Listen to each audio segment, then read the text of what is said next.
வணக்கம். இன்று கார்த்திகை மாதம் 30ஆம் திகதி தென்னாசிய நுண்கலை கற்கை மையம் அண்ணாமலை கனடாவின் 8வது முத்தமிழ்ச் சங்க நிகழ்வில் கலந்து சிறப்பிக்க வந்திருக்கும் உங்கள் அனைவருக்கும் என் பணிவான வணக்கம்.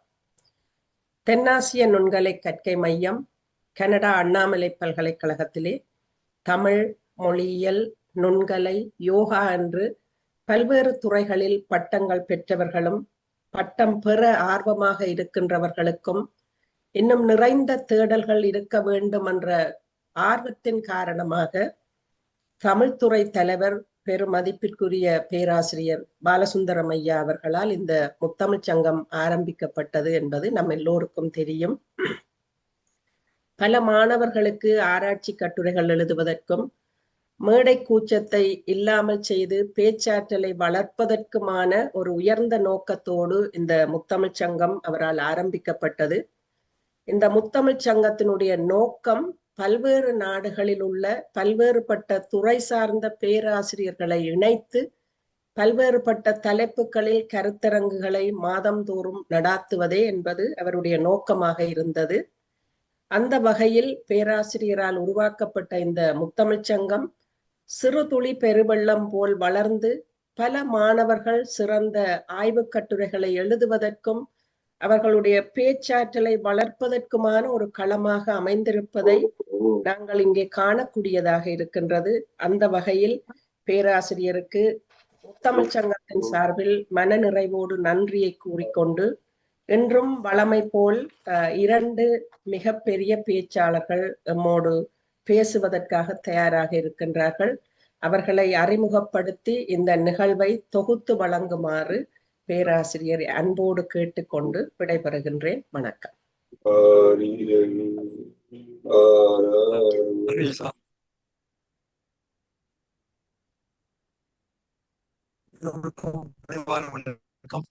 நான் பேசுவது கேட்கிறது தானே? ஆமா சார், கேக்குது. வழமை போல் இந்த அமர்வை நாங்கள் பாரதிதாசன் கவிதையோடு தொடங்குவது மரபு வழக்கம். அதன்படி இன்று பாரதிதாசன் கவிதையோடு தமிழ் பற்றிய கவிதையோடு நாங்கள் இதை தொடங்குவோம். தமிழ் எங்கள் உயிர் என்பதாலே வெல்லும் தரமுண்டு தமிழருக்கு இப்பூமியிலே. தமிழ் எங்கள் உயிர் என்பதாலே வெல்லும் தரமுண்டு தமிழருக்கு இப்பூமியிலே. தமிழெண்ணில் தமிழெண்ணில் எம் உயிர் பொருளாம். தமிழுண்டு தமிழ் மக்கள் உண்டு இன்ப தமிழுக்கு நாளும் செய்வோம் நல்ல தொண்டு. தமிழுண்டு தமிழ் மக்கள் உண்டு இன்ப தமிழுக்கு நாளும் செய்வோம் நல்ல தொண்டு. தமிழ் என்று தோள் தட்டி ஆடு, தமிழென்று தோள் தட்டி ஆடு, நல்ல தமிழ் வெல்க வெல்க என்றே தினம் பாடு. தமிழ் எங்கள் உயிர் என்பதாலே வெல்லும் தரமுண்டு தமிழருக்கு பூமியிலே. இன்றைய கருத்தரங்கிலே எங்களுக்கு இருவர்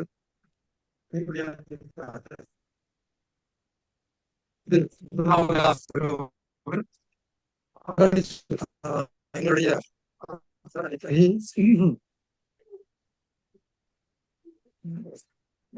கையில் வச்சு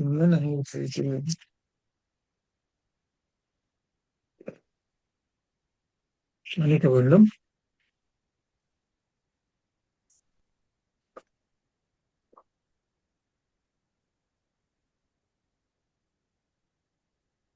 இன்றைய நிகழ்விலே முனைவர் சூரியகலா ஜீவானந்தன் அவர்களும் அன்புக்குரிய நண்பர் அன்பர் சுரேஷ் அகனி அவர்களும்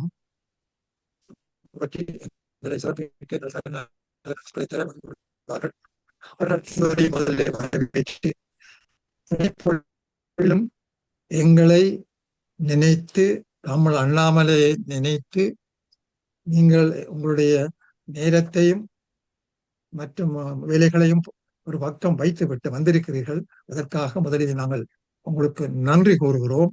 அதே நேரத்தில் நாங்கள் உங்கள் எல்லோரையும் அண்ணாமலைக்கு அழைக்கலாம் என்று அழைத்து விருந்து கொடுக்கலாம் என்று நினைத்தோம். அறிவு விருந்தும் வயிற்றுக்கான விருந்தும் தரலாம் என்று நினைத்தும் அது முடியாமல் போய்விட்டது. அடுத்த முறை பார்க்கலாம். இன்றைய முதல் சொற்பொழி வாசிப்பது செம்மையான தலைப்பு. அதாவது பஞ்சமரபு என்னும் இசைக்கமிழ் நூல் கூறும் நாட்டிய கூறுகள். பஞ்சமரபு அதாவது தமிழ் இதில் இருக்கிற எல்லோரும் வந்திருக்கின்ற எல்லோரும் தமிழ் இலக்கிய வரலாறு படித்தனீர்கள். தொல்காப்பியத்துக்கு முந்தைய காலமும் சங்க இலக்கியத்துக்கு முந்தைய காலமும் அதற்கு அற இலக்கியத்துக்கு முந்தைய காலங்கள் பற்றி 3 கட்ட காலங்கள் பற்றி நீங்க அறிவீர்கள். இந்த 3 காலகட்டங்களில் எந்த கட்டத்தில் இந்த பஞ்சமரபு தோன்றியது என்பது இன்னும் தீர்க்கமாக ஆராயப்படவில்லை. இருந்தாலும் இந்த பஞ்சமரபு என்ற நூல் உங்களுக்கு தெரியும். தொல்காப்பியர் உரையிலே சொல்லப்படுகிற இசை நுணுக்கம் என்று பல்வேறு கூத்த நூல், மற்றது இந்த பஞ்சமரபு போன்ற நூலை பற்றி எல்லாம் இந்த அடியார்க்கு நல்லா அடியார்க்கு நல்லா சொல்றான்னு என்ன அர்த்தம் என்றால் 14ஆம் நூற்றாண்டு வரை இந்த நூல்கள் இருந்திருக்கின்றன.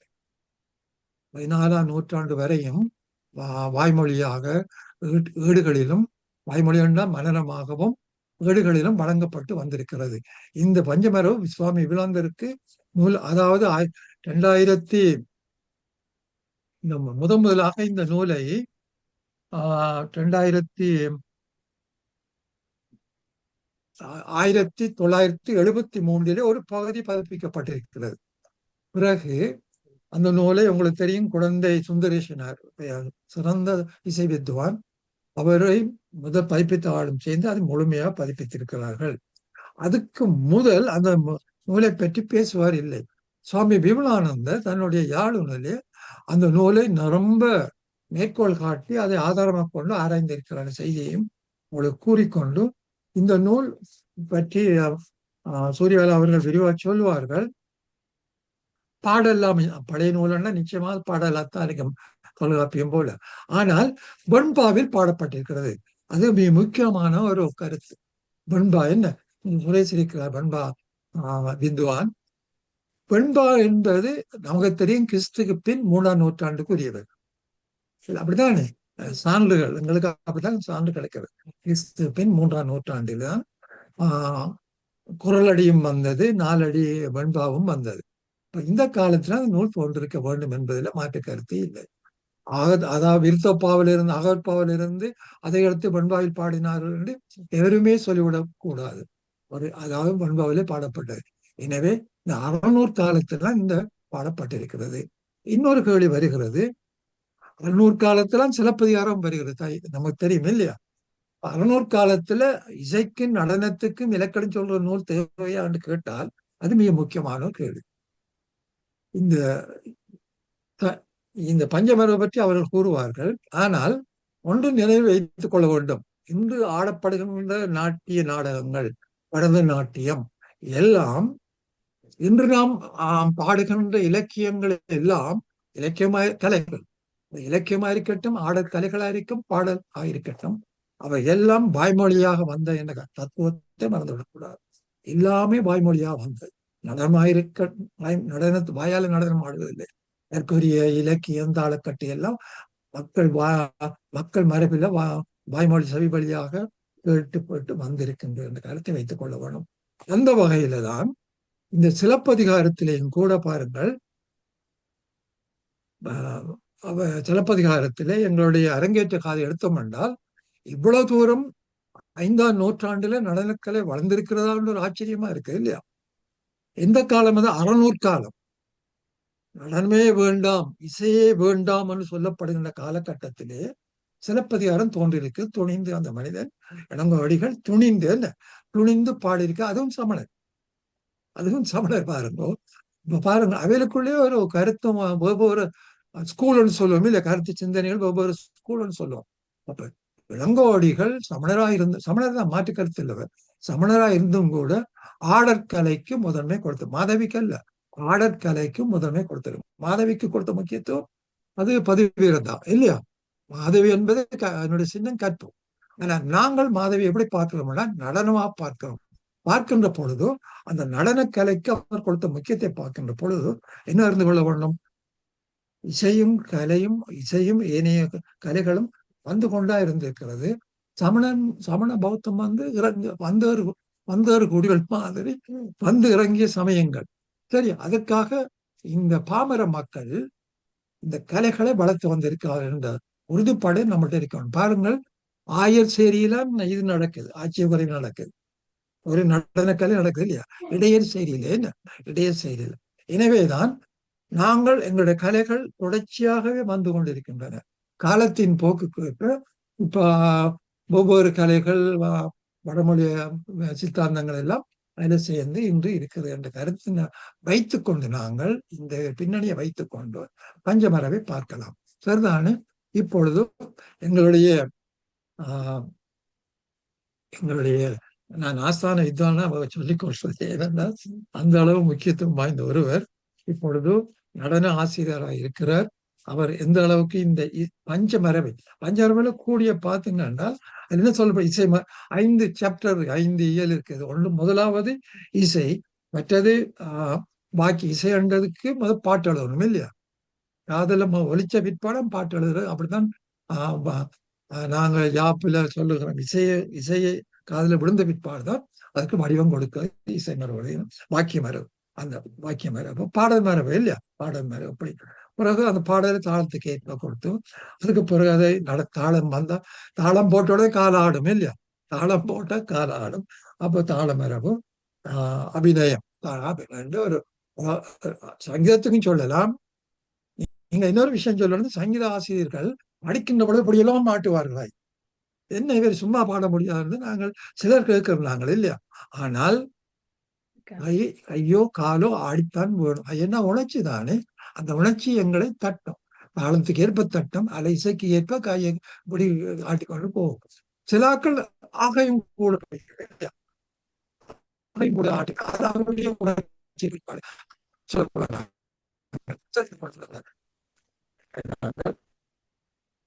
பின்னணியும் வச்சு இனித்தான் எங்களுக்கு விளங்க போதும் இந்த பஞ்சமர பெறவுள்ள என்ன என்று. இப்பொழுது களம் உங்களுக்கு தான் அம்மா. வருக வருக தருக. இங்கு இன்று வருகை தந்திருக்கும் அனைத்து எங்களுடைய அண்ணாமலை கனடா வளாகத்தில் இருக்கிற அனைத்து மாணவர்களுக்கும் என்னுடைய பணிவன்பான வணக்கத்தையும், எல்லாருக்கும் முதற்கண் வணக்கமாக எங்களுடைய அன்பிற்குரிய ஆசிரியர் திரு பாலசுந்தரம் ஐயா அவர்களுக்கும், மற்றும் எங்களுடைய செயலாளர் திரு முனைவர் வாசுகி நகுலராஜா அக்கா அவர்களுக்கும், மற்றும் எங்களுடைய உப தலைவர் நாகேஸ்வரி டீச்சர் அவர்களுக்கும், மற்றும் எல்லா மாணவர்களுக்கும், இங்கு வந்திருக்கிற அனைவருக்கும் என்னுடைய பணிமன்பான வணக்கத்தினை தெரிவித்துக் கொள்கின்றேன். சார் ரொம்ப அழகா எங்களுக்கு சொல்லி தந்தார். இந்த மாதிரி பஞ்சமரபு நூலை பற்றி ஒரு நல்ல ஒரு முன்னுரையே சார் கொடுத்துட்டாரு. அது எனக்கு இன்னும் கொஞ்சம் நிறைய டைம் சேவ் பண்ணிக்கலாம்னு நினைக்கிறேன். அதாவது இந்த பஞ்சமரபு என்னும் நூல் சார் சொன்ன மாதிரி எத்தனை பேருக்கு நம்மளுக்கு இதை பத்தி எல்லாருக்கும் தெரியும் அப்படின்னு சொல்ல முடியாது.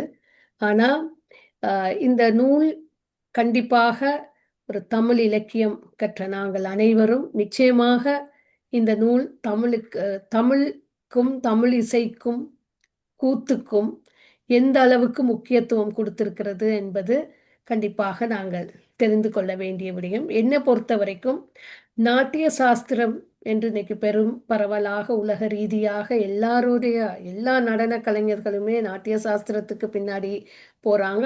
அதுக்கு ஈக்குவல், அதுக்கு சரிசமானமாக இந்த நூல் இருக்கின்றது என்று சொன்னால் அது மிகையாகாது. இந்த பஞ்சமரபு எனும் இசைத்தமிழ் நூலை இயற்றியவர் சேரை அறிவனார் ஆவார். இந்நூலின் காலம் எப்போது என்று கூற முடியாவிடினும் இந்நூல் சிலப்பதிகாரத்திற்கு முற்பட்டது என்பது தெளிவாக தெரிகின்றது.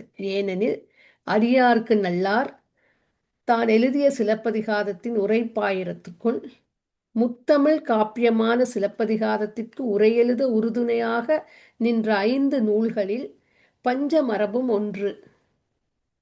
சிலப்பதிகாரத்திற்கு உரை எழுதிய அடியார்க்கு நல்லார் காலகட்டத்தில் 5ஆம் நூற்றாண்டு. ஏற்கனவே அதை பற்றி சார் ரொம்ப விரிவா கொஞ்சம் ஆராய்ந்து சொல்லியிருந்தாரு. அதனால என்னுடைய கருத்துக்கள் எதுவும் மாறி இருப்பினும் தயவு செய்து மன்னித்துக் கொள்ளவும்.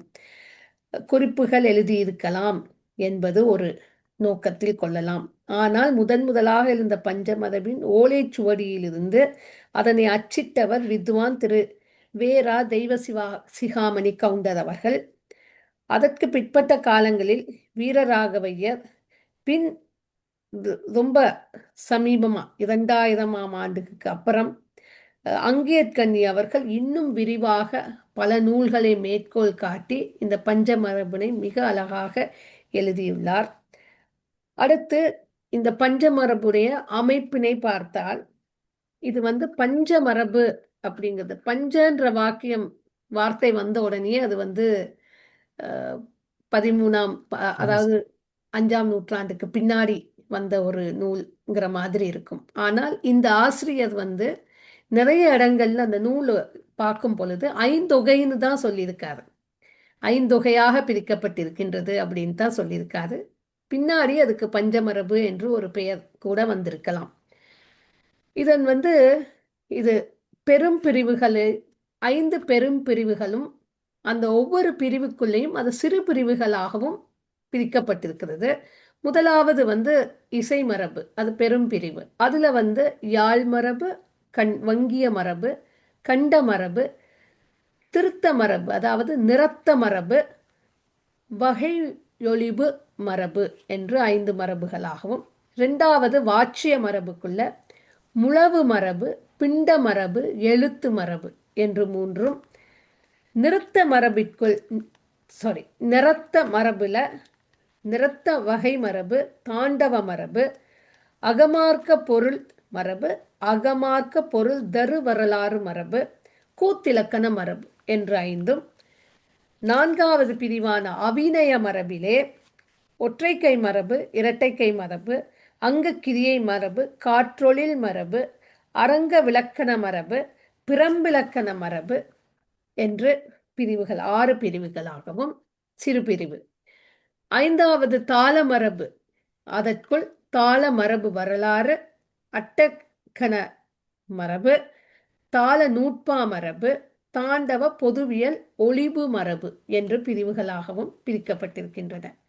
இந்த ஒவ்வொரு பிரிவையும், பெரும் பிரிவில் இருக்கும் சிறு பிரிவையும் விளக்கி கூற வேண்டுமானால் அது ஒரு பெரிய, இது ஒரு சப்ஜெக்ட் வைஸ் நம்ம எங்களுடைய பேச்சுலர்ஸ் மாஸ்டர்ஸ் டிகிரி ப்ரோக்ராமில் இந்த பஞ்சமரபு இருக்குது. அப்போ அதை சாப்டராக பிரித்து ஒவ்வொரு செஷனுக்கும் மாதிரி தான் அப்படி ஒரு 2 வருஷ பாடத்திட்டமாக கற்பிக்க வேண்டிய ஒரு நூல் இது. அதனால் அவ்வளவு விரிவாக நம்ம செய்ய முடியாது. ஆனாலும் தெரிஞ்ச அளவில் ஒரு சுருக்கமாக எல்லோருக்கும் அந்த நூலில் பார்க்கணும், அதை வாசிக்கணுன்ற அந்த ஆர்வத்தை தூண்டும் முகமாக இருக்க வேண்டும் என்று இந்த ஒரு சிறு வடிவமாக இந்த ஒரு 25 நிமிடத்திற்குள் கூறக்கூடிய அளவுக்கு தான் இதை தயார் பண்ணியிருக்கேன். மேற்குறிப்பிட்ட இந்த விடயங்கள் இந்நூலின் பிரிவுகளையும் அதன் சிறு பிரிவுகள் மிகவும் விரிவாகவும் விளக்கமாகவும் இசை நாட்டியம் இலக்கணமும் ஒரு சேர முத்தமிழையும் விளக்கும் ஒரு சிறந்த இசை நாட்டிய நூல் என்றால் அது மிகையாகாது. பஞ்சமரபு எனும் பெயர் வர காரணம் இந்நூலின் பாயிரம் 3ஆம் வெண்பாவுரையில் இஞ்சி சூழ் மதுரை கோன் முன் அஞ்சுறுப்பாக சொல்லப்பட்டமையால் பஞ்சமரபு எனும் பெயர்த்தது. அஞ்சுறுப்பாவன இசையும் முழவும் தாளமும் கூத்தும் மசை விளவிய மண் சுரு பஞ்ச உறுப்பாகும் என்று கூறுதலில் மேற்குறித்த இசை முதலிய 5னையும் கூறுவது பஞ்சமரபு என தெரிகின்றது. குழலும் தோளும் நரம்பும் கண்டமும் என்பதனோடு ஆடலும் என சேர்த்தறியுமிடத்து பஞ்சமரபு என்னும் பெயர் இந்நூலுக்கு உண்டாயிற்று எனவும் தெரிய வருகின்றது. பஞ்சமரபு நூலுக்கு சேதை அறிவனார் இட்ட பெயர் ஐந்தொகை என்பது. சேதை அறிவனார் செய்தமைத்த ஐந்தொகை, இது அங்கங்க இருந்து எடுத்த கூற்று மூலமாக, வெண்பா முறை மூலமாக செய்ய கூறுகின்றேன் என பாயிரம் காட்டுகின்றது. ஆனால் பல 100 ஆண்டுகளாக பஞ்சமரபு என் பெயரோடு செல்வாக்கு பெற்று வழங்கப்பட்டு வருகின்றது. இதில் மூவிசை என்று நரம்பின் மரபு, குழலிசை மரபு, குரலிசை மரபு என்று மூவிசையாக பிரிக்கப்பட்டு கூறப்பட்டிருக்கின்றது. கூத்து மரபாகவும் தாளம் தாள மரபு என்றும் கூறப்பட்டுள்ளது. பஞ்சமரபிலே மூவிசை என இசைக்கே வெகுவாக இடமளிக்கப்பட்டுள்ளது. இங்கே குறிப்பிடப்பட வேண்டியது ஆகும். பஞ்சமரபு ஆசிரியர் கூறியுள்ள சிறப்பம்சங்கள் என்னவென்றால், 12 விடயங்களை 5 தொகுப்புகளாக பிரித்து அதனை ஐந்தொகை என்கிறார். சங்க இலக்கியங்கள் 5 என்பது மிகவும் முக்கியமான ஒரு இலக்கம். எந்த ஒரு பிரிவும் 5 நிலையே அடிப்படையாக கொண்டிருக்கின்றது. ஐநிலம், ஐந்தொகை, கீதங்கள் 5 வகை ஒலிகள், தோல், துளை, நரம்பு, உலோகம், மிடறு 5 வகை ஒலிகள், பூதங்கள் 5 தொகை, நிலம், நீர், நெருப்பு, வளி, வெளி, ஐம்பொறிகள் 5, மெய், வாய், கண், மூக்கு, செவி, ஐம்புலன்கள், சுவை, ஒளி, ஊறு, ஓசை, நாற்றம், வண்ணங்கள் 5, பத்திய வண்ணம், சித்திர வண்ணம், ஆம்பல் வண்ணம், பாத்திய வண்ணம், குவளை வண்ணம், நல்ல நரம்பு, குழல், கண்டம், தோல் கூத்து, பல்பொருள் கூடுகின்ற பாணியுடன் சொல்லி மலர் கையான் அவிநயமும் காட்டுதல் கான் காரிகையாய் பொய்யாத நூலின் பொருள் என்று மிக தெளிவாக அந்த ஒரு வெண்பாவிலேயே தன்னுடைய சிறப்பாக அந்த விளக்கத்தினை ஆசிரியர் கூறியுள்ளார்.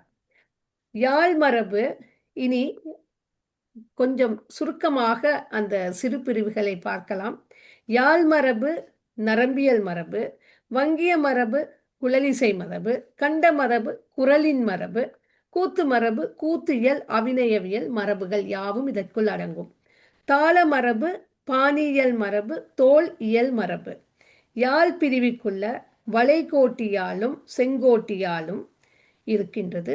அதில் விரலால் மீட்டும் யாழ், மற்றது வில்லால் மீட்டும் யாழ் என்று அந்த பிரிவிலையும் யாழ் மரபில் மிக சிறப்பாக விளக்கப்பட்டுள்ளது. இதில் பேரியாழ் 21 நரம்புகள், சீரியாழ், மகரையாழ் 19 நரம்புகள், சகோடையாழ் 14 நரம்புகள், செங்கோட்டியாழ் 7 நரம்புகள். வங்கிய மரபில் வட்டத்துளை என்று பொருள்படும் வங்கிய மரபுன்றது சங்க இலக்கியத்தில் வளைவு என்றும் பொருள் கூறப்பட்டுள்ளது. வங்கியத்திற்குரிய மரங்கள் சந்தனம், மூங்கில், கருங்காலி, செங்காலி போன்றன.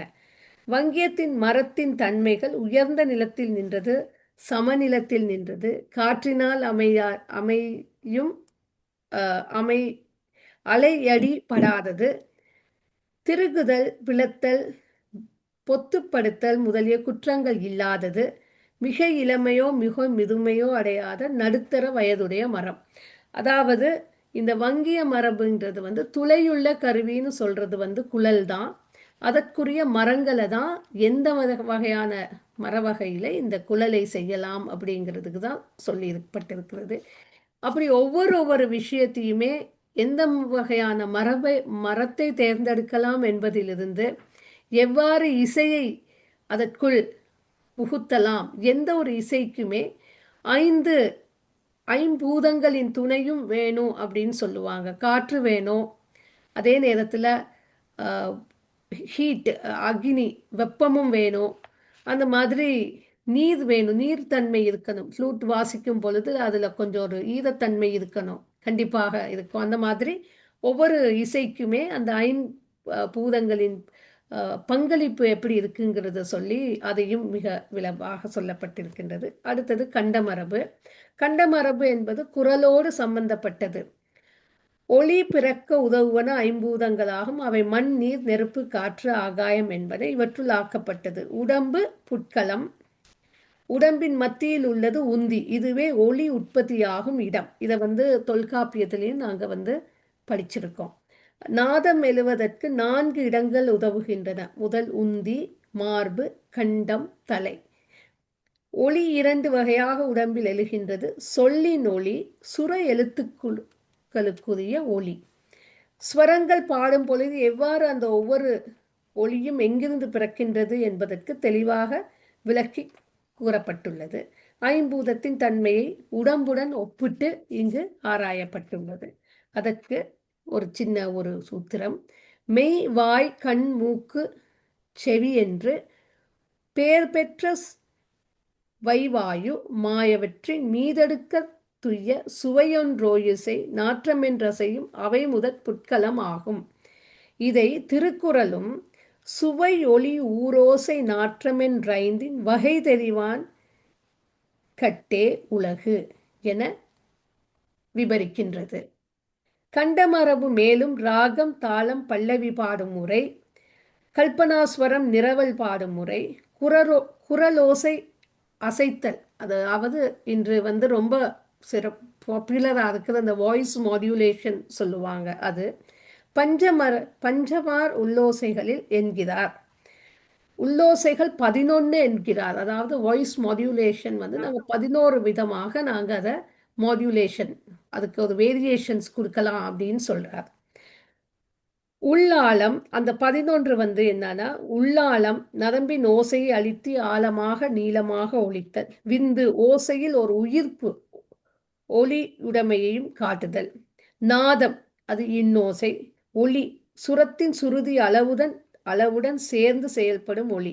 உருட்டு சில சுரங்கள் விரைந்து சேர்ந்து ஓர் ஒலி என ஒலித்தல். 6 தாக்கு வெடிப்பொலி.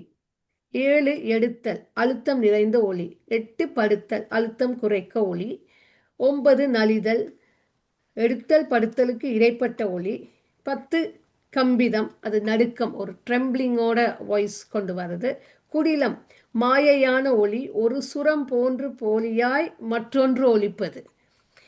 அடுத்ததாக நிறத்த மரபு எனும் பகுதியிலே மாந்தினியாக குழலோசைகளின் வகைகளையும் தன்மைகளையும் பற்றி கூறுகிறார்.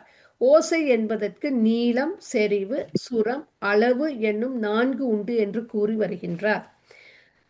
அரங்கவியல் எனும் பிரிவிலே அரங்கிசைக்கு தகுதியானோர் தகுதியற்றோர் என்று பிரித்து விளக்கியுள்ளார். இசைக்கு ஒவ்வாத ஓசை பற்றியும் இசைக்கு உயிரிகளின் ஓசை பற்றியும் ஆடுவார்க்கு எவ்வாறு பாட வேண்டும், பொருத்தமாக பாட வேண்டும் எனவும் குறிப்பிட்டுள்ளார். இப்போ அரங்க ஓசைன்னு சொல்றது இது நாட்டிய சாஸ்திரத்திலேயே ஒரு அரங்கத்துல பத்தி மேடை அமைப்பு இது சொல்லியிருக்கோம். அதே மாதிரி சிலப்பதிகாரம் அரங்க அமைப்பு, மாதவியின் அரங்குன்னு சொல்லியிருக்கு. இதே மாதிரி தான் இங்கேயும் இப்படி நம்ம அரங்கம் எப்படி இருக்கணும், அந்த இசைக்கும் அரங்கத்துக்கும் இருக்கிற சம்பந்தம் என்ன, ஏன்னா ஒரு அரங்கத்துல சவுண்ட் சிஸ்டம் நல்லா இருக்கணும் இருந்தாதான் அந்த நிகழ்ச்சி களை கட்டும். ஸோ அது மாதிரி இங்க எல்லா இடத்துலையுமே மிக தெளிவாக அழகாக இந்த ஒவ்வொரு உறுப்புகளையும் தேர்ந்தெடுத்து சிறப்பாக விளக்கியுள்ளார். அடுத்தது இப்போ நான் இன்னைக்கு பேச வந்த விடயம், இப்போ இவளை சொன்னது அந்த நூலை பற்றிய ஒரு முன்னுரை. இங்க கூத்து, இங்க நாட்டியத்தின் கூறுகள் என்னங்கிறது தான் என்னோட உண்மையான டாபிக். இருக்கிற டைமுக்குள்ள நான் இதை சுருக்கமாக கூறுகின்றேன். அடுத்ததாக கூத்து மரபு. இதன் சிறுபிரிவு ஆடலியல் என்பது 1ஆம் பிரிவு. இதில் நிறுத்தம் ஏலாவன என்று கூறப்பட்டுள்ளது. நிறுத்தம் என்பது தமிழ் சொல் அல்ல, அது ஏழ் கூத்து அப்படின்னு தான் சொல்லியிருக்கார். அரிய நிறத்தான் அரிய திருத்தாண்டவம் நிறுத்த நாட்டியம். குறவை வரி கோலம் வகை கூத்து ஏழ் அப்படின்னு சொல்லியிருக்கார். பரவு மிது சாந்தி வினோதம் வகை கூத்தென 3 ஓர்த்துணர்ந்தோர் ஆராய்ந்த உரை. தாண்டவம், நிறுத்தம், நாட்டியம், குறவை, வரி, கூத்து, கோலம் என கூத்து 7 என்கின்றார். பின்னர் 11 ஆடலையும் பற்றி குறிப்பிடப்பட்டிருக்கின்றது. அதாவது நமக்கு தெரியும், துடியாடல், கடையமாடல், அள்ளியமாடல், பேடியாடல், மல்லாடல், மரக்காலாடல், குடையாடல், பாண்டரங்கம், குடமாடல், பாவையாடல், கொருக்கொட்டி என்பன. இதில் வீழ்ந்தாடல் 1, வீழ்ந்தாடல், நின்றாடல் அப்படின்னு சொல்லி அந்த 11 ஆடலுக்குள்ள பிரிவுகளும் இருக்கு. அப்புறம் சாதி வகைகளை பற்றி ஆகாயச்சாதி, பூச்சாதி, அதே மாதிரி கால்நிலைகள். மற்றது பாத தொழில்கள் 5 என்று சொல்லியிருக்கிறார். என்னன்னா, ஒருவாறு மிதித்தல் சமமாகும், இரு குதி எதிர் வைத்து இரண்டாமவர் மண்டலம், முன்னிலையூன்றல் உட்கட்டிதம், பின்குதியூன்றி தூக்கல் அஞ்சிதம், முன்னாடி மிதித்து தூக்கி வளைத்தல் குஞ்சிதம். ஆனா எங்களுக்கு நாட்டிய சாஸ்திரத்துல அஞ்சிதம், குஞ்சிதம், அக்ரதல சஞ்சாதம் இந்த மாதிரி பாதத்தினுடைய பிரிவுகளும். அபிநய தர்ப்பணத்திலே சமம், ஆயத்தம், ஆலிதம், பிரத்யாதீதம்,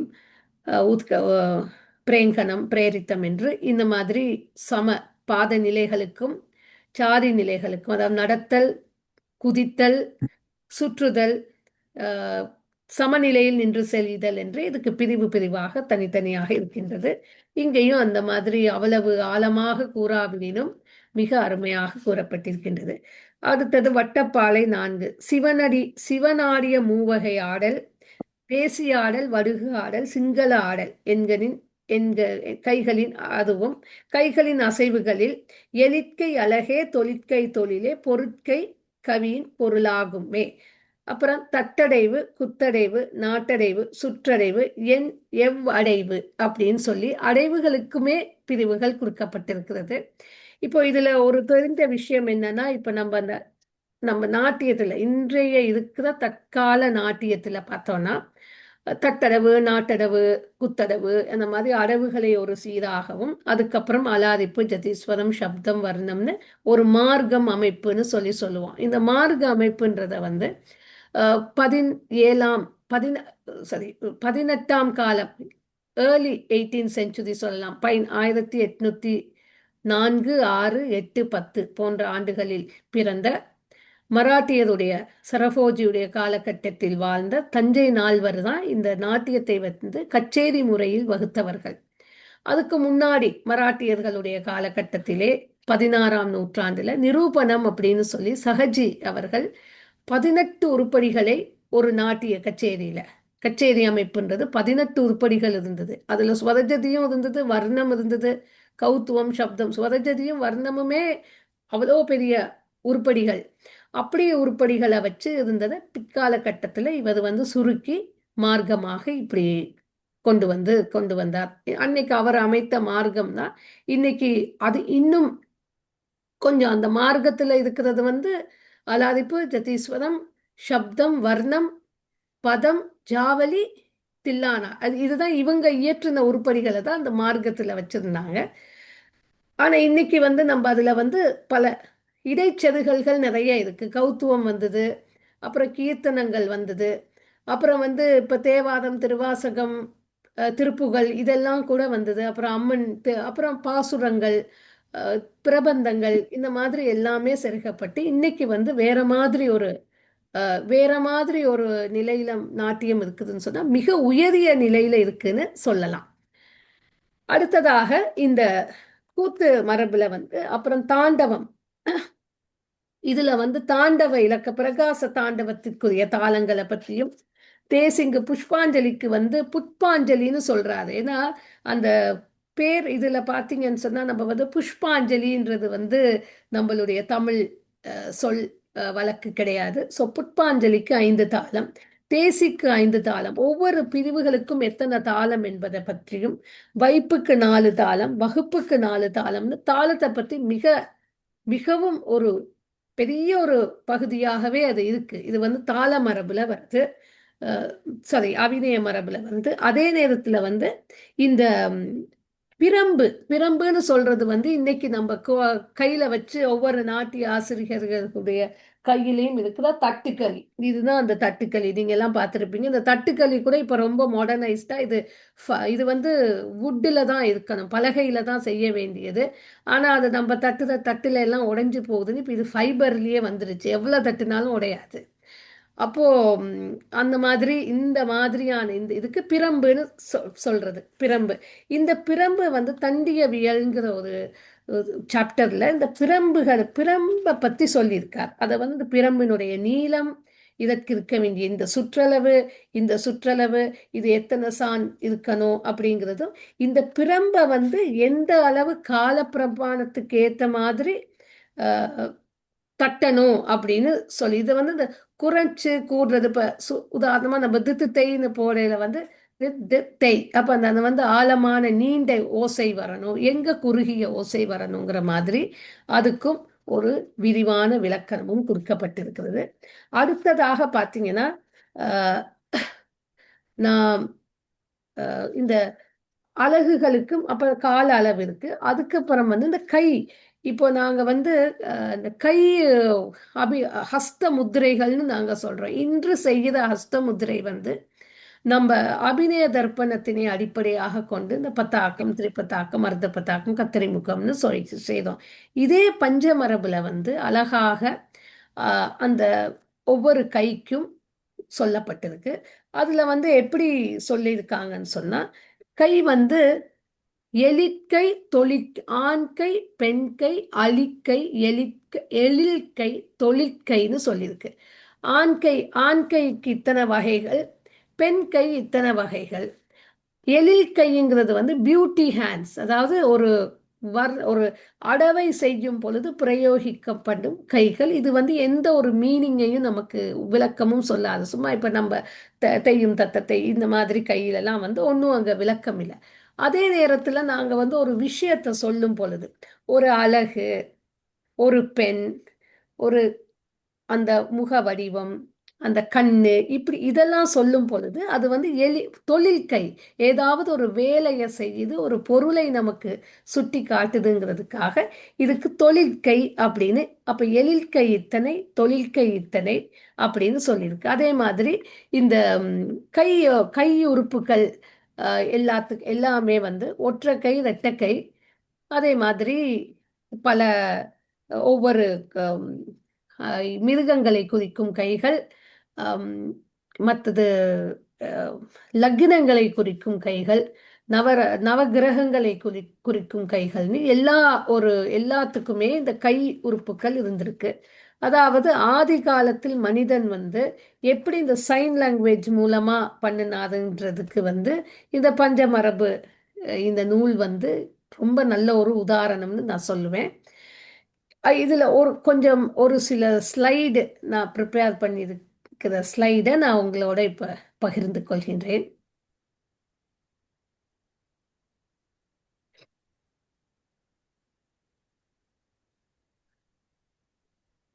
தெரியுதா?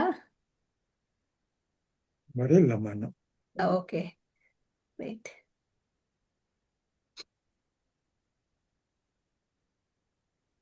ஓகே, இப்ப தெரியுதுன்னு நினைக்கிறேன். நீங்க பார்த்தீங்கன்னா இதுதான். உங்களோட டெஸ்க்டாப் தான் எல்லாருக்கும் தெரியுதோ? இல்ல, உங்களோட டெஸ்க்டாப் தான் தெரியுது. இப்பதான் ஓப்பன் ஆகுது இப்ப. Yeah. ஓகே, இப்ப இதை வந்து பார்த்தீங்கன்னா இது வந்து யாழின் வகைகள்னு சொன்னேன். இது வந்து மீனையாழ், இது சகோட, இது வந்து யாழி மாதிரி இருக்கு. பட் மீனையாளுடைய ஒரு வகையாக கருதப்படுகின்றது. ஏன்னா அந்த வால் பார்த்தீங்கன்னா அது மீன் மாதிரி தான் இருக்கு. இது வந்து இதுவும் பார்த்தீங்கன்னா இந்த யாழின்றது வந்து இன்னைக்கும் கூட கோயில்களில் நம்ம பார்த்தோம்னா யாழி முகம்னு சொல்லுவோம். ஒரு வீணையில இன்னைக்கும் இந்த யாழ் தான் பிற்காலத்தில் அருகி வீணையாக வந்தது. இந்த வீணைங்கிற இன்ஸ்ட்ருமெண்ட் இன்று நீங்க பார்த்துருப்பீங்க, எல்லாத்துக்கும் தெரிஞ்ச இன்ஸ்ட்ருமெண்ட் வந்த காலம் வந்து நாயக்கருடைய காலம். அது வந்து ரகுநாத நாயக்கர் தான் அந்த வீணைன்ட்டு அந்த பேட்டர்ன்ல வீணையை வந்து அவர் இன்வென்ட் பண்ணது வந்து ரகுநாத நாயக்கர் தான்.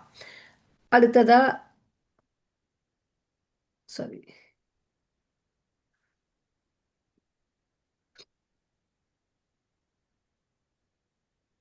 அடுத்ததா பார்த்தீங்கன்னா இந்த நான் சொன்னது அதே மாதிரி இந்த முழவு மரபுல பார்த்தீங்கன்னா இந்த பஞ்சமுக வாத்தியம் எல்லாம் வந்து இதெல்லாம் பஞ்சமரபுல கூறப்பட்டிருக்கு. 5 முகங்களை கொண்ட வாத்தியம். இது வந்து பஞ்சமுக நீங்க ஷேர் வாத்தியம். பண்ண இல்ல, என்ன டீச்சர்? தான் தெரியுது ஒழிய நீங்க ஒன்றும் ஷேர் பண்ண. கிளிக் பண்ணல, டபுள் கிளிக் பண்ணல படம். ஸ்கிரீன் ஷேரிங் இல்ல, ஸ்கிரீன் தெரியுது, அந்த படத்தை நீங்க கிளிக் பண்ணல. உங்களோட ஸ்கிரீன் தெரியுது, அந்த படத்தை கிளிக் பண்ணப்படையில. Okay, share. ஸ்கிரீன் எல்லாம் வருது. இப்ப வருதா? இப்ப சரியா? ஓகே, இப்ப இந்த இந்த இப்ப சரியா தெரியுதா படம்? இதுதான் அந்த பஞ்சமுக வாத்தியம். அதே மாதிரி இப்ப நாங்க பார்த்தோம்னா கூத்து மரபுன்னு சொல்லி அந்த அந்த காலத்துல இருந்த அந்த கூத்து மரபுன்னு சொல்ற கூத்துகள் வந்து சும்மா நான் ஒரு படத்தை போடுறேன். வருது. ஓகே, இப்ப ஆதி காலத்துல கூத்து இந்த தேவதாசிகள்னு சொன்னோம் இல்லையா? நம்ம வந்து தேவதாசி. இப்ப வருதா சார்? வருது. ஓகே, இவங்க தான் தேவதாசிகள்னு. இது வந்து ஒரு 12ஆம் 13ஆம் நூற்றாண்டு காலகட்டம்னு கூட சொல்லலாம். ஏன்னா இவங்க போட்டிருக்கிற அந்த நகைகள், இந்த உடை அமைப்புகள் இதெல்லாம் பார்க்கும் பொழுது இதை வச்சு கண்டுபிடிச்சது. காலில் சலங்கை போட்டிருக்காங்க, மற்றது இவங்களுடைய கொண்டை, அந்த ஒட்டியானம், இந்த மாதிரி நகைகளோட இவங்க தான் தேவதாசிகள் அப்படின்னு சொல்ற நாட்டிய நடன நங்கைகள். இவங்களுடைய இது என்னன்னா, இவங்க கோயிலுக்குள்ள தேவதடியார்கள்னு சொல்லி கோயில்ல சேவகம் செய்து அவங்களுடைய அதே நேரத்துல அவங்க வந்து கோயில் கடவுளுக்காகவே தங்களை கடவுள் முன்னிலையிலே தாலி கட்டிக்கிட்டவங்க, தனக்கு தானேன்னு சொல்லுவாங்க, அது பொட்டு கட்டிக்கிறதுன்னு சொல்லுவாங்க. இதே மாதிரி இந்த சந்ததியில வாரவங்க எல்லாமே அந்த அந்த குலத்தையே அந்த குலத்திலேயே தாசி குலத்துக்கே உரியவர்கள், நாட்டிய குலம் அப்படின்னு சொல்லுவாங்க. பிற்காலத்தில் பார்த்தீங்கன்னா 1930s அப்புறம் ருக்மணி தேவி அத்தை ருக்மணி தேவி அருண்டேல் அவர்கள் ஒரு கலாச்சேத்ரான்ற ஒரு நிறுவனத்தை நிறுவி யாரும் கற்றுக்கலாம் இந்த நாட்டியத்தை அப்படிங்கிற சிஸ்டம் கொண்டு வர வரைக்கும் இந்த கூத்துன்றது கூத்து, அப்புறம் ஆடல் சொன்னோம், கூத்து, ஆடல், சதிர், சின்ன மேளம்னு கடைசி வந்து சின்ன மேளம்ங்கிற பேரில் இருந்து தான் அப்புறம் பரதம்ங்கிற பேர் வந்துச்சு. ஸோ இந்த பரதம்ங்கிற பேர் வந்து பார்த்திங்கன்னா ரொம்ப சமீப காலம்னு சொல்லலாம். ஒரு 100 வருஷத்துக்கு முன்னாடி தான் இந்த பரதநாட்டியம் அப்படின்ற பேர் வந்ததுக்கு காரணம். ஸோ அதில் அதுக்கும் வந்து சில ரீசன் சொல்லுவாங்க. இதனால தான் பரத சாஸ்திரத்தை எழுதியதால் பரதநாட்டியம் பேர் வந்தது, அதனால் பாரத தேசம்ன்றதுனால அந்த பேர் வந்துச்சு. அப்புறம் இது வந்து பாவம், ராகம், தாளம் மூன்று முக்கிய பிரிவுகளை கொண்டதா அம்சங்களை உள்ளடக்கியதால் இது இப்படிங்கிறது தான் நானுமே சின்ன வயதிலிருந்து இப்படியே கற்றுக்கொண்டு வந்தது தான். ஆனால் சங்க இலக்கியங்களை ஆராயும் பொழுது சங்க காலத்திலே பரதர் அப்படின்ற சொல்ல ஒரு இனத்தவர் வந்து இருந்தாங்க. அவங்களுடைய தொழில் வந்து நாட்டியம், அதாவது கூத்துக்கலைகள், இந்த கலைகளில் இருக்கிற கலை மக்களாகத்தான் பரதர், பரத்தையர், கூத்தர், விரலியர், பாணர், பொருணர் அப்படின்றவங்கலாம் இருந்தாங்க. ஸோ அந்த அந்த அந்த நாட்டிய அந்த தமிழகத்தில் இருந்த ஒரு கலை மக்கள் தான் இந்த பரதர், பரத்தையர். ஸோ அதனால் இந்த பரதம் அப்படின்ற பேரு கூட நமக்கு இன்னைக்கு அதோட வச்சு நம்ம கனெக்ட் பண்ணி பார்த்தோன்னா நமக்கு அது ஒரு பொருத்தமான, இந்த நாட்டியத்துக்கு ஒரு பொருத்தமான பெயராகவே இருக்குது அப்படின்றது இது என்னுடைய கணிப்பு. ஆனா இன்று அன்னைக்கு அப்படி இருந்த கூத்தாக இருந்தது, இன்று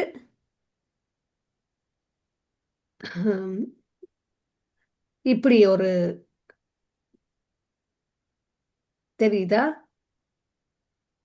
வரவில்லை. இல்ல, அன்னைக்கு அப்படி இருந்தது, இன்னைக்கு வந்து இந்த மாதிரி இப்படி ஒரு ரொம்ப அதுல இருந்து உங்களுக்கே தெரியும் அந்த காஸ்டியூம்ஸ், அதுல இருந்து எந்த அளவுக்கு அது அழகா ஒரு ஒரு அழகாக இப்ப தெரியுதா சார்? அப்ப அன்னைக்கு அப்படி இருந்தது, இன்னைக்கு இந்த மாதிரி அழகாக ரொம்ப என்ன கேக்குதா? இப்படி சிறப்பாக வந்திருக்குன்னு சொல்லலாம். இது தவிர இந்த பஞ்சமரபு என்ற இந்த நூலை பற்றி பேச வேண்டுமானால் நான் முதல்ல சொன்ன மாதிரி எவ்வளவோ ஒவ்வொரு சாப்டரா எடுத்து கூட நாங்கள் ரிசர்ச் பண்ணி ரொம்ப அழகா ஒவ்வொரு தாள மரபு, அபிநய மரபு, கூத்து மரபு, இசை மரபு, நிறத்த மரபுங்கிறதையும் அதனுடைய சிறு பிரிவுகளையும் கூட சேர்த்து மிக ஒரு பெரிய ஒரு கருத்தரங்காக கூட நாங்கள் இதை ஸ்பிளிட் பண்ணி கூட பிரித்து செய்யலாம். இந்த ஒரு சந்தர்ப்பம் எனக்கு கிடைத்தது. தமிழ் இலக்கியங்களிலே மிக முக்கியமாக இசையை பற்றி கூறப்படும் இந்த பஞ்சமரபு என்ற நூலை பற்றி ஒரு சிறிது எனக்கு தெரிந்த ஒரு துளி விடயத்தினை உங்களுடன் தெளித்து மகிழ்ந்ததில் நான் பெரும் மகிழ்ச்சி அடைகின்றேன். இந்த சந்தர்ப்பத்தை தந்த எங்கள் பாலசுந்தரம் ஐயா மற்றும் எல்லோருக்கும், நீங்கள் எல்லாம் இன்னைக்கு வந்து ஸ்னோ வந்துருச்சு, ஆனாலும் நீங்கள் எல்லாம் வந்து இன்னைக்கு நேரில் சந்திச்சிருக்கணும், நம்ம சந்திக்க முடியலை. இப்படியாவது இருந்து எனக்கு வாழ்த்துக்களையும் உங்களுடைய அன்பையும் ஆசியையும் தந்ததற்கு மிக்க நன்றி கூறி, இந்த சந்தர்ப்பத்திற்கும் நன்றி கூறி விடைபெறுகிறேன். நான் சொன்னதில் ஏதாவது தவறு இருந்தால் தயவு செய்து மன்னிச்சுக்கங்க. மற்றது இந்த புத்தகம் வந்து ஒரு மினி இந்த புத்தகம் வந்து ஒரு அடுத்த மாதம் மாதிரி உங்களுக்கு வாங்குறதா இருந்தால் எங்ககிட்ட அண்ணாமலையில் நீங்கள் வாங்கிக்கலாம். அது எங்களுடைய புக் லைப்ரரிக்கு இது ரொம்ப ஒரு இம்பார்ட்டண்டான புக்காக இருக்கும்னு நான் நினைக்கிறேன். ஏன்னா நீங்கள் எல்லாருமே லைப்ரரி வச்சுருக்கீங்க. அதுக்கெல்லாம் இந்த புத்தகத்தின் விலை $10 to $15 தான் வரும். ரொம்ப நன்றி.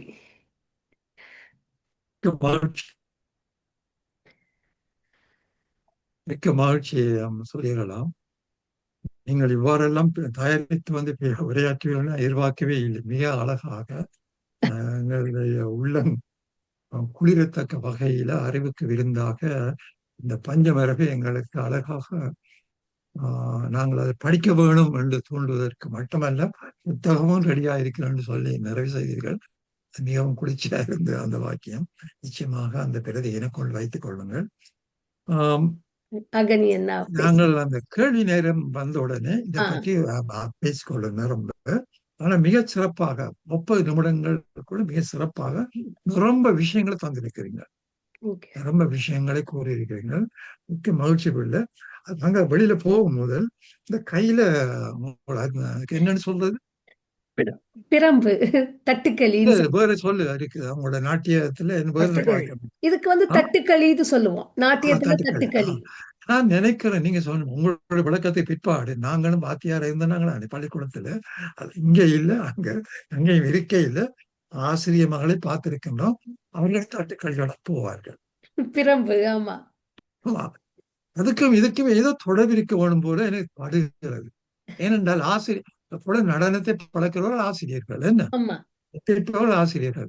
அந்த தடியை கண்டே மாணவர்கள் பயப்படுவார்கள் இல்லையா? உங்களுடைய தட்டுக்களியை பார்த்தோம். தட்டுக்களி பிசையினால் அவை ஆடல் பிசையினால் ரெண்டும் முரண்படும், என்ன? எனவே எல்லாம் சூத்திரம் தடியாத்தான் தெரிகிறது எனக்கு. தட்டுக்களி இருந்தாலும் இல்லையா? அதுக்கு என்ன பேர் வைத்திருக்கிறீர்கள்? பிரம்பன் வைத்திருக்கள். பிரம்பன் சொல்ல பார்க்காவிட்டீங்கன்னா நல்லது. இல்ல, நாங்க தட்டுக்களின்னு தான் நம்ம நாட்டிய ஆசிரியர்கள் தட்டுக்களின்னு தான் சொல்லுவோம். தட்டுக்களி இல்லாட்டி தட்டுக்குச்சின்னு சொல்லுவோம். பஞ்சமரபார் வந்து பிரம்புன்னு சொல்லியிருக்காரு. தண்டிக்கிறதா வந்துடுவாரு. அது தண்டியவியல்ல இருக்குது. இது பத்தி பிரம்பின் தன்மை ரொம்ப கேள்விகள் இருக்கிறது. பார்த்து கொண்டிருக்கிறார். நாங்கள் அவரிடம் சொல்லுவோம், நீங்கள் அகணி தயாரா இருக்கிறீங்களோ? சார், டாக்டர் சூரியகலா என்னுடைய அந்த இதை இருக்கா? சரி, நன்றி. இப்பொழுது அகணி அவர்கள் பேச வருகின்றார்கள். அகணியை நான் அறிமுகப்படுத்துகின்ற பழமொழி ஒன்றுதான் சொல்ல வேண்டும். யார் ஒரு ஆள் சொல்லுங்க பார்ப்போம். கொல்ல தருவில் ஊசி விற்பது போல ஆகிவிடும். அகணியை நம்மளுக்கு ஒரு நல்லுலகம் அறிந்திருக்கின்ற இந்த வேளையிலே அகணி அவர்கள் எங்களுடைய இந்த அரங்கிலே வந்து பேசுவது எங்களுடைய அரங்குக்கும் கேட்பவருக்கும் சிறப்பான விடயம். அவர் கூற வருகின்ற தலைப்பு வந்து ஒரு வித்தியாசமானது. உளவியல் கருத்துக்களும் இலக்கிய கருத்துக்களும். அதாவது நாங்கள் எல்லோரும் இலக்கியம் படித்திருக்கின்றோம். படிக்கின்ற பொழுது இது ஆசிரியர் போட்டு ஆசிரியர் கருதுகிறார் என்று போய்விட்டோம். அந்த ஆசிரியர் என்ன கருதுகிறார், அவர் என்ன எங்களுக்கு உணர்த்துகிறார் என்பதுதான் இன்றைக்கு வேறு ஒரு நவீன தலைப்பில எங்களுடைய அகணி அவர்கள் ஒவ்வொரு இலக்கிய படைப்பும் கூறுகின்ற தத்துவங்கள் என்ன என்பதை சங்க இலக்கியத்திலிருந்து திருக்குறள் வழியாக காவியங்கள் வழியாக வந்து எடுத்து கூற வருகின்றார்.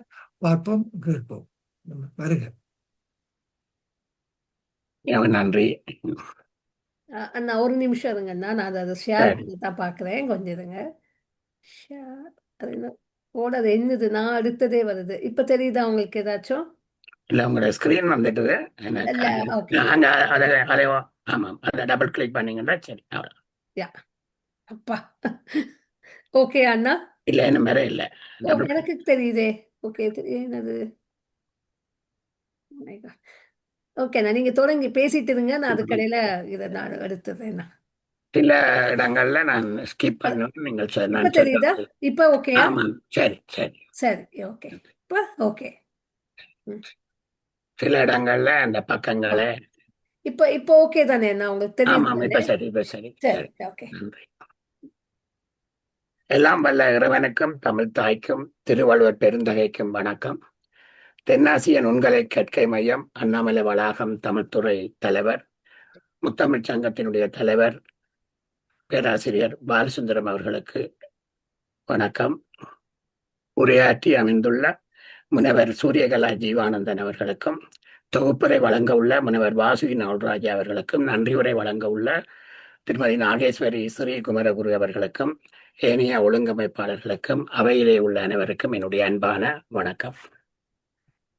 ஈழத்தில் இயற்கை அனர்த்தங்களால் உயிரிழந்தவர்களுக்கு எங்களுடைய ஆத்ம சாந்தியையும், அந்த இயற்கை அழிவு விரைவிலே சுமூகமான நிலைக்கு திரும்ப வேண்டும் என்று எல்லா வல்ல இறைவனையும் அந்த மக்களுக்காக நலனுக்காக பிரார்த்தித்துக் கொண்டு என்னுடைய உரைக்குள் நுழைகின்றேன்.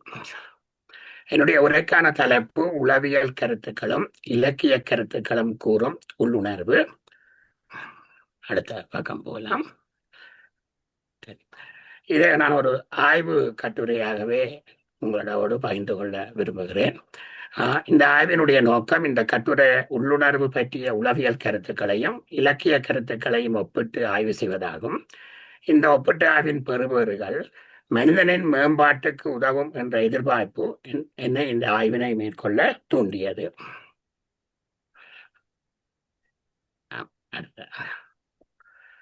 ஆய்வினுடைய கருதுகோள், திருக்குறள், திருமந்திரம், ஔவையாரின் ஞானக்குறள் ஆகிய நீதி நூல் இலக்கியங்களிலும் மணிமேகலை, சிலப்பதிகாரம் ஆகிய 2 காப்பிய இலக்கிய நூல்களிலும் காணப்படும் உள்ளுணர்வு பற்றிய கருத்துக்களையும் உள்ளுணர்வு பற்றிய உளவியல் கருத்துக்களையும் ஒப்பீட்டாய்வு செய்வதோடு உள்ளுணர்வினை எவ்வாறு மேம்படுத்தலாம் என அறிந்து கொள்ளுதலும் ஆகும்.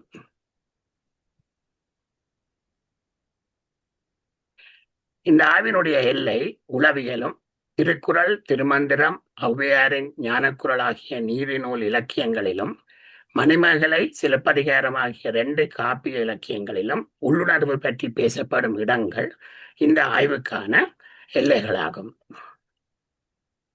ஆய்வு அணுகுமுறை, ஒப்பீட்டு ஆய்வு, பகுப்பாய்வு, விளக்கமுறை ஆய்வு ஆகியன ஆய்வுக்கான அணுகுமுறைகள். இப்பொழுது நான் இந்த ஆய்வு கட்டுரையிலே செல்கின்றேன். அடுத்தது, இப்பொழுது உள்ளுணர்வு என்றால் என்ன?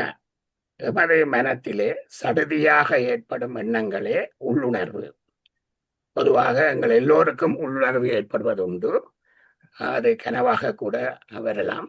இந்த உள்ளுணர்வை நாங்கள் எல்லா நேரமும் அதுக்கு ஒரு முக்கியத்துவம் கொடுத்து கவனிப்பதில்லை. அதனால் நாங்கள் எங்களில் ஏற்படும் பல உள்ளுணர்வுகளை செயல் வடிவம் கொடுக்காமல் வீணாக செல்கின்றது. உள்ளுணர்வு 2 வகைப்படுத்தி இருக்கிறார்கள். ஒன்று மனதினுடைய உள்ளுணர்வு, அதை இன்ட்யூஷன் என்றும், 2வது உயிரியல் உள்ளுணர்வு, அதை இன்ஸ்டிக்ட் என்றும், அதுக்கு இன்னொரு பேரை நாங்கள் கொடுக்கலாம், இயல்பாக்கம் என்று. எங்களுடைய உடல் சில வேலைகளை செய்கின்ற அதைத்தான் நாங்கள் இன்ஸ்டிக்ட் என்று சொல்லுவோம். ஆனால் நாங்கள் இங்கே பேச போறது இன்ட்யூஷன். உள்ளுணர்வினை அதிகரிக்க செய்வதற்கு மனதை அமைதிப்படுத்தல், யோகா, தியானம், ஆழ் மனதில் எழும் எண்ணங்களை விட்டு நோக்குதல் போன்ற செயற்பாடுகளை செய்யலாம். அம்புலன்கள் ஊடாக நாங்கள் சேகரித்து வைத்துள்ள தகவல்களின் அடிப்படையிலேயே உள்ளுணர்வு ஏற்படுகின்றது என்றும் ஆராய்ச்சியாளர்கள் கூறுகின்றார்கள்.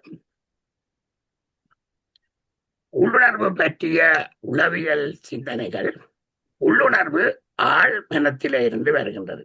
நெருக்கடியான சமயங்களில் உள்ளுணர்வு நமக்கு வழிகாட்டுகிறது போன்ற கூற்றுக்களை பேராசிரியர் டாக்டர் MS உதயமூர்த்தி அவர்கள் தனது எண்ணங்கள் என்ற நூலில் குறிப்பிட்டுள்ளார். எனக்கு உள்ளுணர்வு என்பது, என்னொரு ஆய்வாளருடைய கருத்து, எனக்கு உள்ளுணர்வு என்பது மனதில் எதையாவது சரியான செயல் என்று அறிவதும் அதை உங்கள் உடலில் உணர்வதுமாகும் என்று த சயின்ஸ் இந்த நூல், த சயின்ஸ் என்ற நூலினுடைய ஆசிரியர் தரா சுவாட் கூறியிருக்கின்றார்.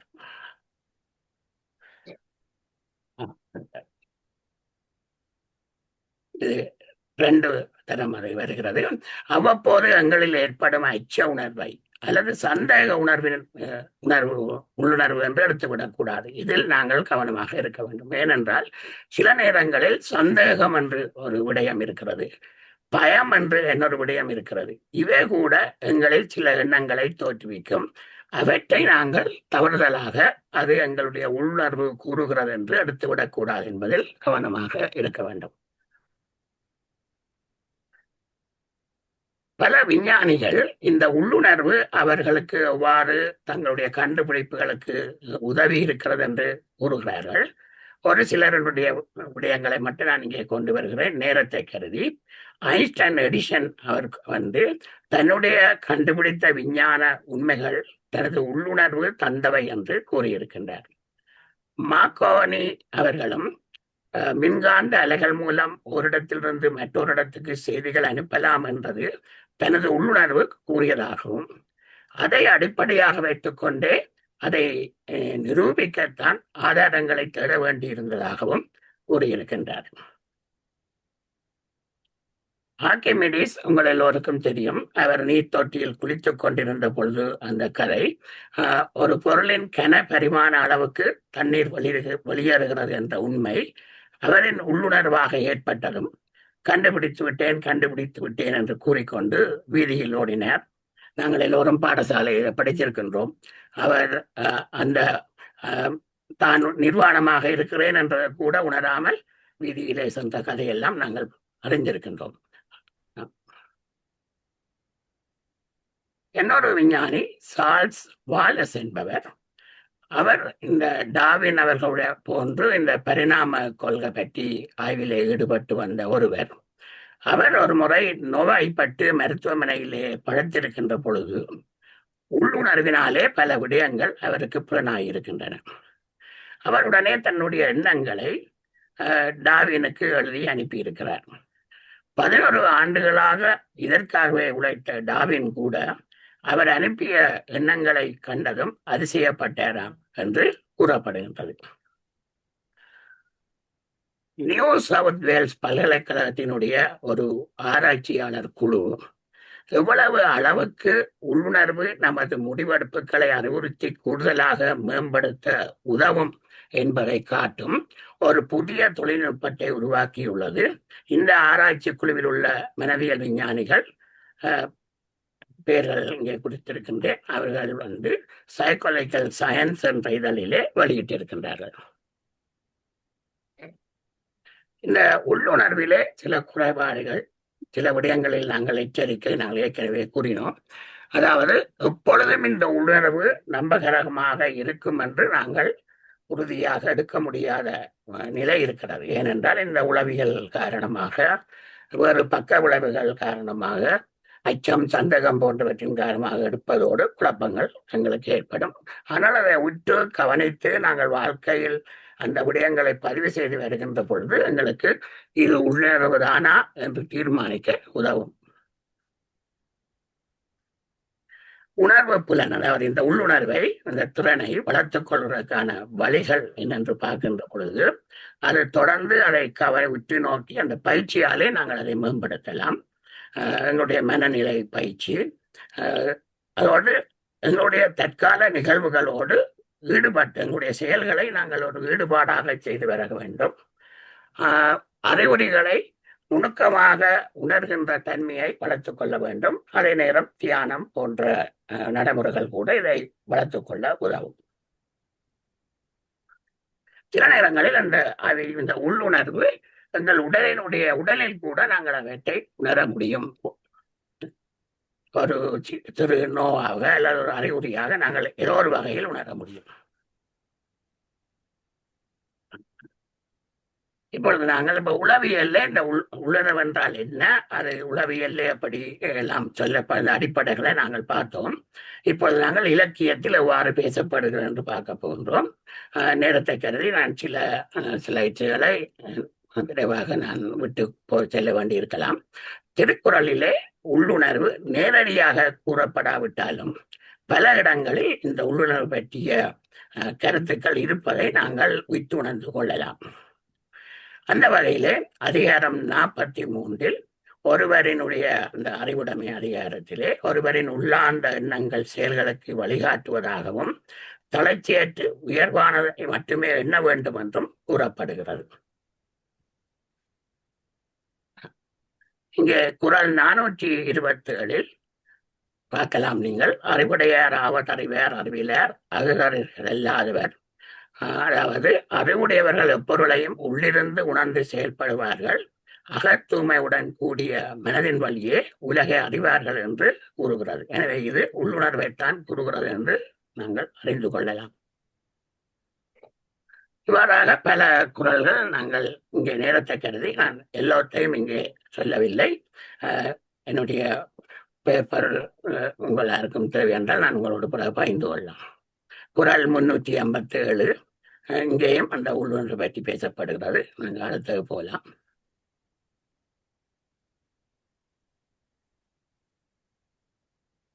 அடுத்த குறள் 596, குறள் 421 இவை எல்லாவற்றிலும் இந்த உள்ளுணர்வு பற்றி பேசப்படுகிறது. நீங்கள் அதை சென்று பார்க்கலாம். நாங்கள் நேரத்தை கருதி நான் குறள் 611 அதே அந்த உள்ளுணர்வு பற்றி கூறப்பட்டிருக்கிறது.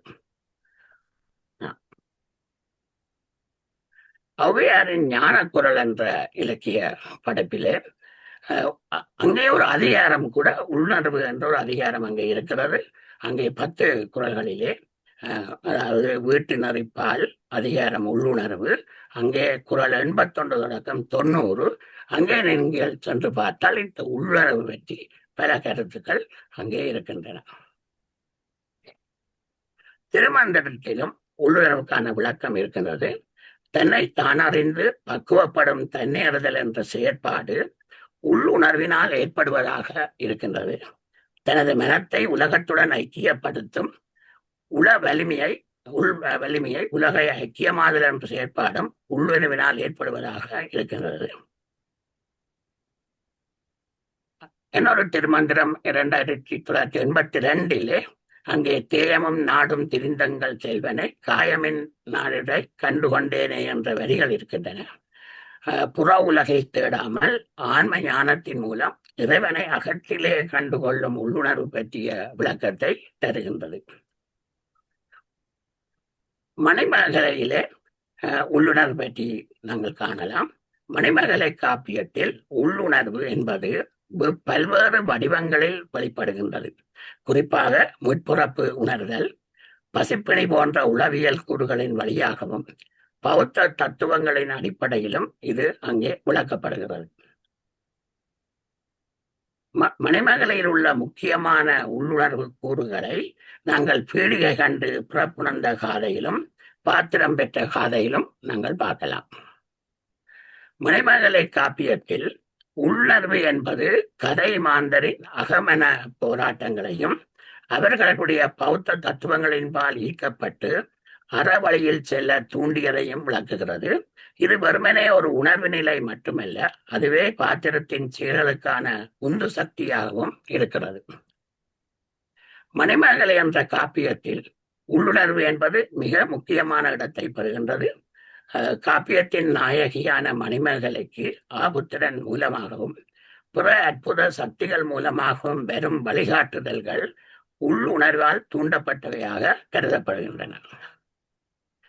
உள்ளுணர்வின் துணையுடன் மணிமேகலை பல இடங்களை சுற்றி பௌத்த மதத்தை பரப்புகிறாள். இது அவளுடைய மனோவலிமையையும் இறை நம்பிக்கையையும் காட்டுகிறது. இங்கே மணிமேகலையின் உள்ளுணர்வு மேன்மையால் இந்த காப்பியத்தில் மணிமேகலை உயர்வு பெறுகின்றாள் எனவும் கூற முடியும். சிலப்பதிகாரத்திலும் கூட உள்ளுணர்வு என்பது பல முக்கியமான தருணங்களிலே வெளிப்படுத்தப்படுகிறது. பெரும்பாலும் கனவுகள், தீய நிமித்தங்கள் மற்றும் மனதின் ஆழ்ந்த அச்சங்கள் மூலமாகவே கதை மாந்தர்களின் உள்ளுணர்வு வெளிப்படுகிறது. சிலப்பதிகாரத்தில் உள்ளுணர்வு வெளிப்படும் சில முக்கியமான தருணங்கள் கனாத்தரம் உரைத்த காதை. கனாத்தரம் உரைத்த காதையிலே கண்ணகியினுடைய கனவு அங்கே இருக்கிறது. மதுரைக்கு புறப்படும் போது கண்ணகி தான் கண்ட ஒரு தீய கனவை பற்றி தன் தோழி தேவந்தியிடம் கூறுகிறாள். அந்த கனவில் ஒரு பெரிய நகரத்தில் கோவலன் மீது வீண்பலி சுமத்தப்படுவதையும் தான் அந்த அரசனான பாண்டியன் சென்று நீதி கேட்பதாகவும் காண்கிறாள். இது உள்ளுணர்வு அங்கே அவளுக்கு காட்டிய கனவாக வந்திருக்கிறது. அதே போல் அடைக்கல காதையிலே கோவலனுடைய கனவு இருக்கிறது. மதுரைக்கு செல்லுகின்ற வழியிலே அவனோட தீய கனவை காண்கிறான். அங்கே அவனுடைய உடைய களைந்து எருமை கடாவில் ஏற்றி செல்கின்ற அந்த நிகழ்ச்சி உள்ளுணர்வை காட்டுகின்றது. வடக்குற காலையில் பாண்டியராணியினுடைய கனவு அங்கே இருக்கிறது. இதை நீங்கள் படிக்கலாம். எனவே சிலப்பதிகாரத்தில் பல இடங்களிலே தீய நிமித்தங்களாகவும் கோவலனும் கண்ணகியும் மதுரைக்கு செல்லும் வழியில் பல தீய நிமித்தங்களை காண்கின்றனர். இவை நடக்கப் போகும் துன்பங்களுக்கான முன்னறிவிப்பாக அமைந்தது. அவர்களின் உள்ளுணர்வை மேலும் உறுதிப்படுத்துகின்றன. இப்பொழுது நாங்கள் இந்த உளவியலில் கூறிய கருத்துக்களையும் இலக்கியங்களில் வந்த கருத்துக்களையும் பெற்றுக்கொண்டு பகுப்பாய்வு செய்தேன். அந்த பகுப்பாய்விலே உளவியலில் உள்ளுணர்வு பற்றி கூறப்படும் முக்கியமான விடயங்கள் இப்பொழுது நீங்கள் அந்த அடுத்ததாக அந்த டேபிள் இருக்கிற பக்கத்துக்கு போங்க. ஒரே விடயம் தான், நான் டேபிள்ல வச்சு சொன்ன விரைவாக இருக்கும். அப்ப இத ஸ்டாப் ஸ்கிப் பண்ணிட்டு அந்த டேபிள் இருக்கிறதுக்கு நேரம் இல்ல இல்ல அதே அதே இதுல இருக்குது. கொஞ்சம் பக்கம் போகணும். Okay okay okay sorry sorry sir. எத்தனையாம் பக்கம் வேண்டா? 3ஆம் பக்கம். இன்னும் கொஞ்சம் போங்க, 2-3 பக்கம் போக வரும். இது வாசிட்டேபிளா இதா? ஆமா, இதுல இருந்து ஒரு 4-5 ஸ்லைடை காட்டும். ஓகே, அப்ப இந்த டேபிளை மட்டும் காட்டும். இப்ப நான் இந்த உளவியல்ல இந்த உள்ளுணர்வு பற்றி வர விடயங்களை வச்சுக்கொண்டு அவை இலக்கியங்களில் ஒத்து இருக்கிறதா என்று பார்த்தேன்.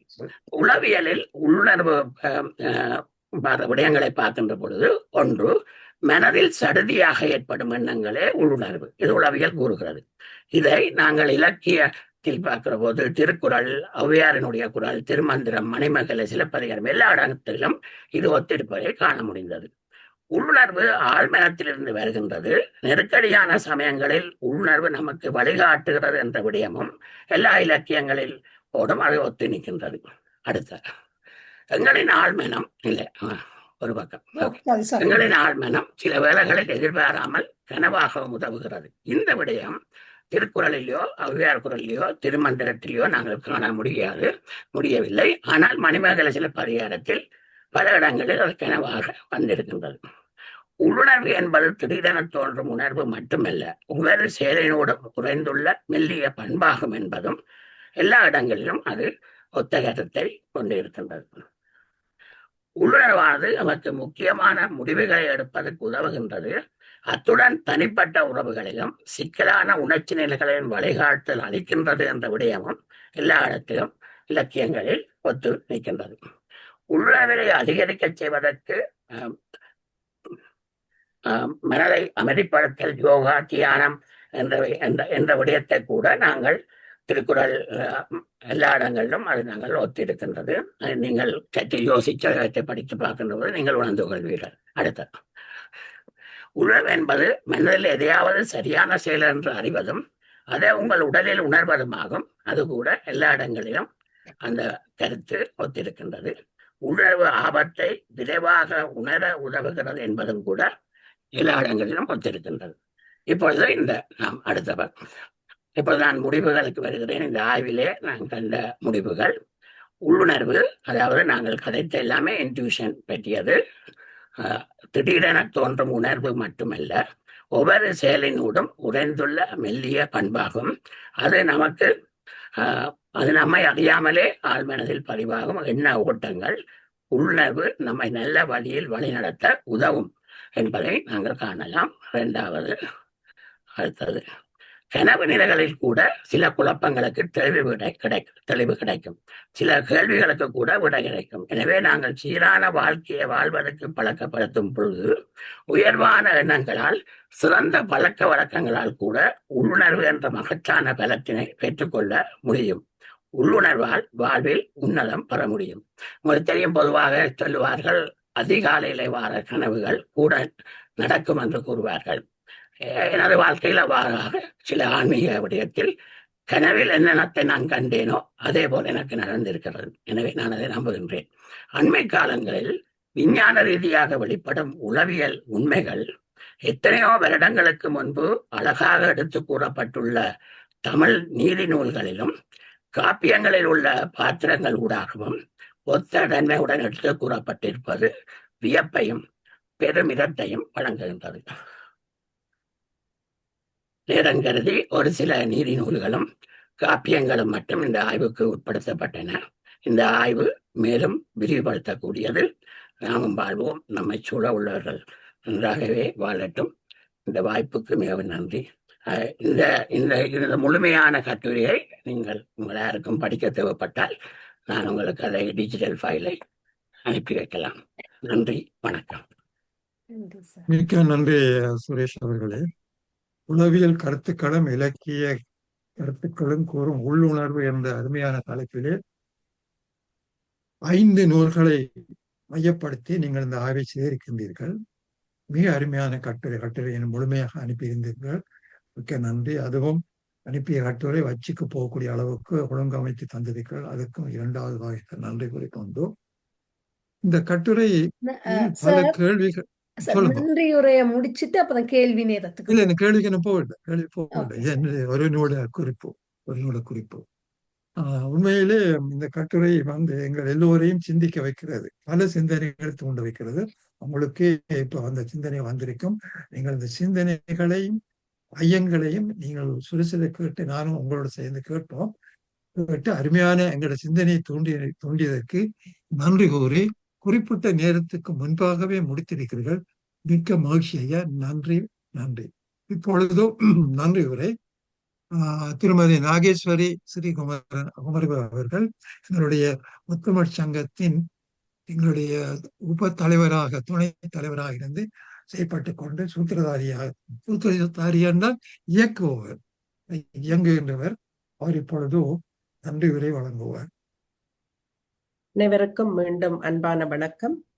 இன்றைய 8வது முத்தமிழ்ச் சங்க நிகழ்வினை மிகவும் சிறப்பாக தொகுத்து வழங்கி கொண்டிருக்கும் எங்கள் பெருமதிப்புக்குரிய பேராசிரியர் பாலசுந்தரம் ஐயா அவர்களுக்கு முத்தமிழ்ச் சங்கத்தின் சார்பில் நன்றி கூறிக்கொண்டு இன்றைய இந்த நிகழ்வினை தொழில்நுட்ப வசதிகளை எமக்கு தந்து தக்க தருணத்தில் நம்மை வழிநடத்தி கொண்டிருக்கும் முனைவர் சூரியகலா ஜீவானந்தம் அவர்களுக்கும் நன்றி கூறிக்கொண்டு தொடர்ந்து இந்த நிகழ்வினுடைய கருத்தரங்கு நிகழ்வுகளை மிகவும் அழகாக வடிவமைத்து தந்த அண்ணாமலை முதுகலை பட்டதாரி லாவண்யா தினேஷ்குமார் அவர்களுக்கும் நன்றி கூறிக்கொண்டு வளமை போல இன்றும் இந்த அவையில் இருக்கின்ற நம் அனைவரினது பெரும் மதிப்புக்குரிய 2 பேச்சாளர்களுடைய பேச்சுக்களை நாம் கேட்டறிந்தோம்.